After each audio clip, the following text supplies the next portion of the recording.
Hello, I'm Lenny. Hello, Felicia. He was one of the most significant, important conductors of his time, but the sweep of his career goes far beyond conducting. Composer, educator, Leonard Bernstein, the subject of the new biopic, Maestro.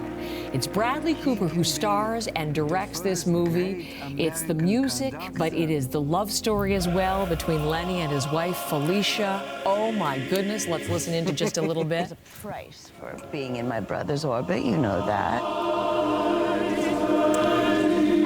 And the price, that's a big part of the story too. I can't wait.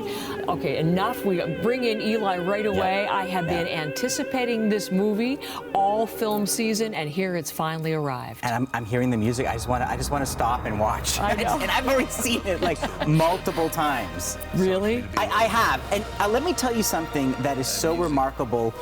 This movie starts with little Bradley Cooper, a kid growing up just outside of Philadelphia, and he was watching cartoons. And it was Tom and Jerry, and in particular Bugs Bunny. There's a Bugs Bunny cartoon where he's conducting.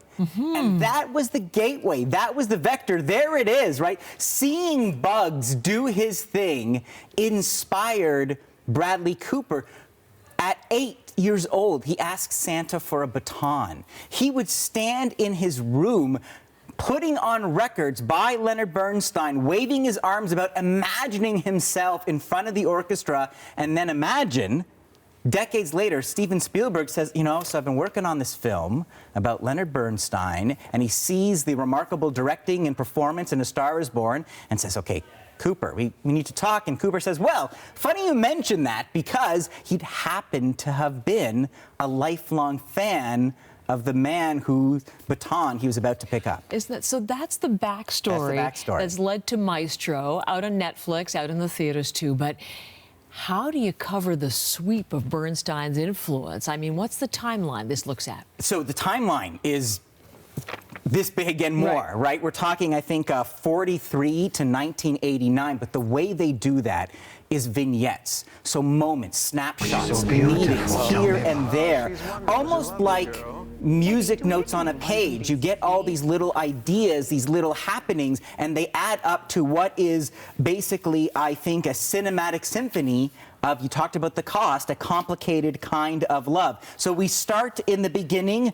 Bernstein gets a phone call early in the morning. It's his big break. Another conductor is sick. He is going to go on stage and conduct the Carnegie Philharmonic. At this time, this was a broadcast. This was heard across America. This was a big deal. But already, he is leading multiple lives. When he gets that phone call, he's in bed with another man. And then he has to step onto the stage in his tux and be the perfect American. But then he meets this actress who sees him like no one else does. Take a look. She's so beautiful. Tell me about her. Oh, she's wonderful. She's a lovely girl. What age are we living in? One can be as free as one likes without guilt or confession. Please, I know exactly who you are. She sees, and she sees what's happening. He's a rising star conductor. She's on Broadway. Now, there's been a lot of talk about Bradley Cooper's appearance when this was first announced. The fact that he's not Jewish, but playing a Jewish composer and had prosthetics, including prosthetics on his nose. I've seen it. You can see the footage there. I think it's actually quite subtle. It's the same makeup artist who got an Oscar for transforming Gary Oldman into Winston Churchill, and the effect is really stunning. And the family supported it. The family supports it, and I just think, remember, Cooper has his own nose, so it's not like it was like really putting that much, and it also helps make us realize, okay, Cooper's kind of a handsome guy on his own, so this does bring him more into Lenny territory, but it's not just the physical appearance, it's also the voice work. I want to show you, I mean, Cooper is just an amazing artist with what he can do with his vocal cords, with his timbre. We're going to take you early in the beginning of the courtship, and this is a scene that came out of their acting exercises. They were just workshopping them, Carey Mulligan and Bradley Cooper, and so you'll see them back to back, and he's trying to guess a number in Felicia's head. Take a look. I could just call. Maybe I should stop and think for a You second. should stop and think, because I am sending it to you. 20. No. So how long do we have to do this for? Oh, we need to build up a very strong connection. Now, they did build a strong connection, and a lot of it required Felicia to make sacrifices as Leonard's star rose higher and higher. But then decades later, here they are again, back to back, and now it's Felicia guessing Leonard's number. Take a look. I'm thinking of a number.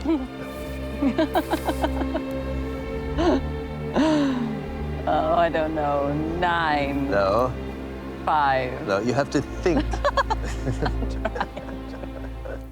Older and grayer, but still support. You hear the voice, like that rich baritone that you might know if you're a fan of Leonard Bernstein. What happens in between those two scenes is the heart of this film, and really a very complicated kind of love story. Carey Mulligan, as Felicia, is giving us a very modern woman who entered this marriage eyes wide open, who talks to his sister, played by Sarah Silverman, about sacrifice, but it's saying that and then living that, and then years later, as the movie shifts from black and white to color, we start to see the strain that it is really calling on her.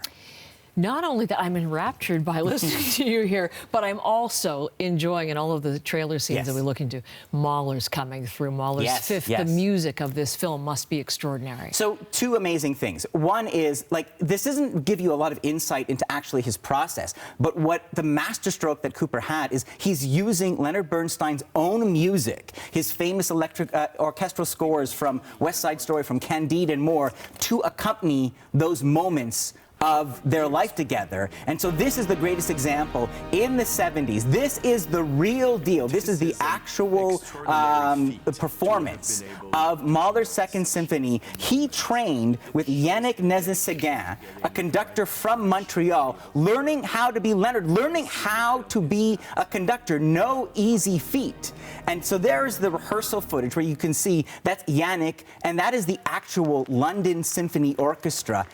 Cooper says he spent 6 years learning that. And I'll show you, let me show you first the real Leonard Bernstein. Okay, good. So we're going to watch a little of that. So this is, I think, early 1970s. Let's take a look.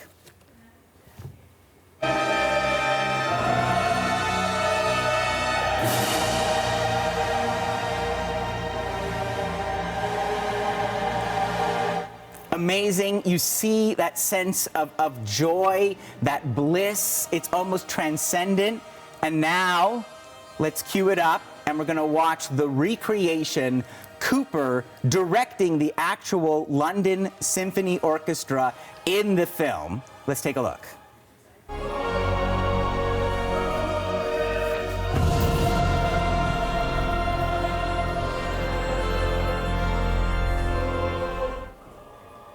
You see, he is in the moment, and there's this sense of unbridled joy, of abandonment. This is the place that Bernstein was most at home, was most free, was most himself. You see those bows bowing frantically. In the film, this is 6 minutes of ecstasy. It is, I almost leapt out of my chair. And then when it ends, when it finishes, when he bows his head drenched in sweat, who's waiting for him?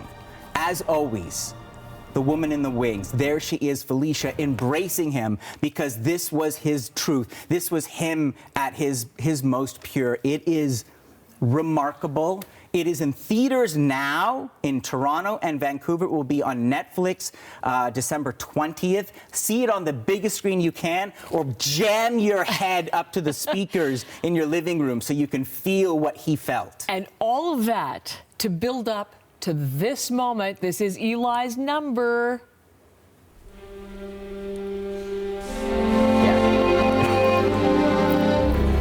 Just, 5. you know, it is truly, it is flawless. It is a masterpiece. I exited the theater levitating. I just like the journey he brings us, and the story of those two hearts intertwined. I think it's remarkable. Maestro, thank you so much. Thank you. See you next week. All right. Appreciate it.